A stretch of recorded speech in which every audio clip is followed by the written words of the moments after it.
Beatles tutorial. This is one of Paul's tunes from Rubber Soul. I believe it's a song he wrote about Jane Asher. Anyway, I'll show you how to play this one. Capo is needed for the first fret if you want to keep it in tune with the album version. If you don't have a capo, don't worry about it. Just don't use a capo. But anyway, we'll put it on the first fret for the tutorial.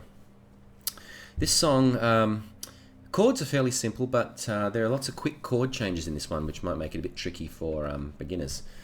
The other thing I should point out too with this one, the C chords in this one are played with the pinky on the first string, third fret.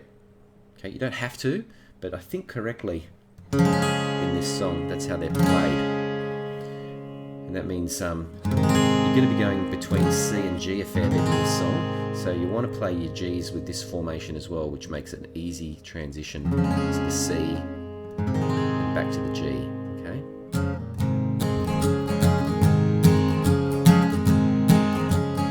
Okay, you're going to be doing a fair bit of that. All right. So don't play your 4-finger G's if you can.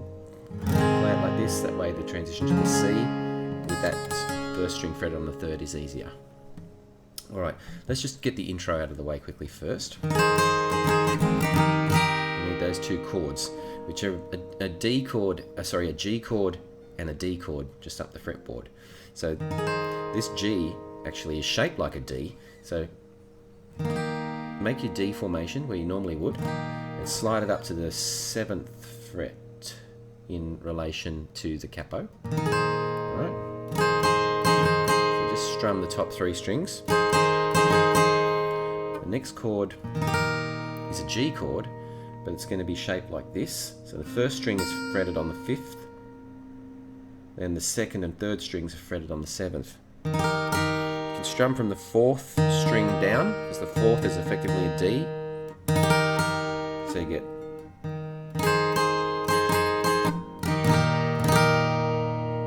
and then just come down to a G chord. You're going to be going between the G and the C, as I was mentioning earlier.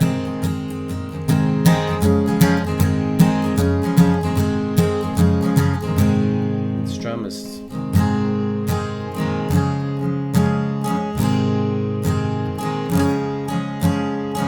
kind of just like that.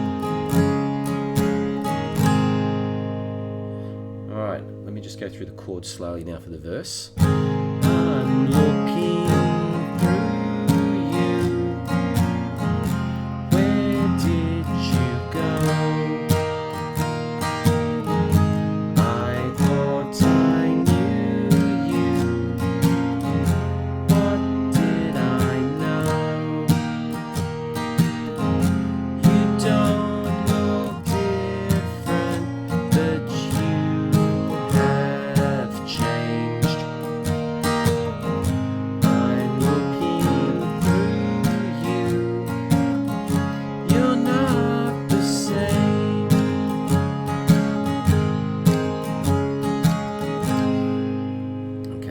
So I'm looking, it starts on the C, looking, and you're going to run down to an A minor, which is basically then from your C, you're going to run down the 5th string to a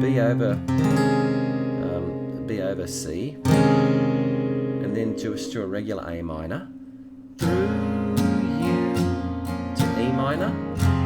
Where did you go? D. On the D, sometimes I just like to release the first string, and then come back into the D when you're coming back up for the next G.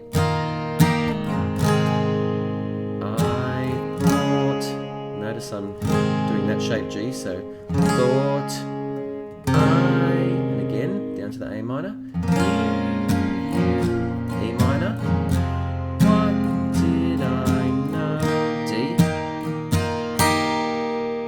That release there, you don't have to do that, but I think that's how it does it in the album version. E minor, you don't look different. You don't have to do it this way, you can go straight to an A minor, but I like to do an A sus4, different, and then release to the A minor. So make an A minor, and then pinky just comes up onto the 2nd string, 3rd fret, diff, and then release it, different, to the A minor. But you, G, have C, changed D. G. I'm looking down from the C to the A minor again. You, back up to the C. You're not the same. Back into just the G to the C as it was in the intro.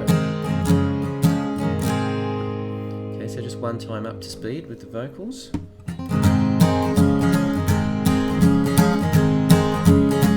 I'm looking through you, where did you go?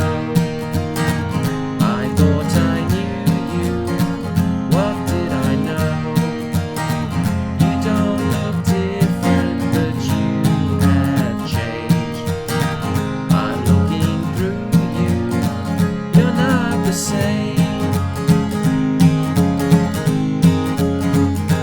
Right, and you repeat that exactly the same for verse 2. Okay. And the only other part you need for the song is the bridge, which is very simple. It gets just going from C to G again. Why, tell me, why did you not treat me right? Back to C. Love has a nasty habit of disappearing. Here I'd just like to go straight to the D sus. So because you're already on the C, because you're fretting that, you can just leave that pinky there and just come back and shape your D, and then you'll release the pinky to come back to the D. So from the D sus to the D. So love has a nasty habit of disappearing overnight. You're thinking of me, and then back into a verse again. Then I think all you got to do is repeat another verse, repeat bridge again, and the outro is just again the same as the intro, just going from the G to the C. So that's it, just the two parts to the song. But there, yeah, as I said, lots of quick chord changes. It is a fairly quick song, so even when I played that, I said I played it up to speed, it probably was still a bit slow. But obviously just start learning it slowly and then speed it up as you become more familiar with the chords. I think that's all I need to show you for this one. So anyway, hope that was good enough for you. Bye.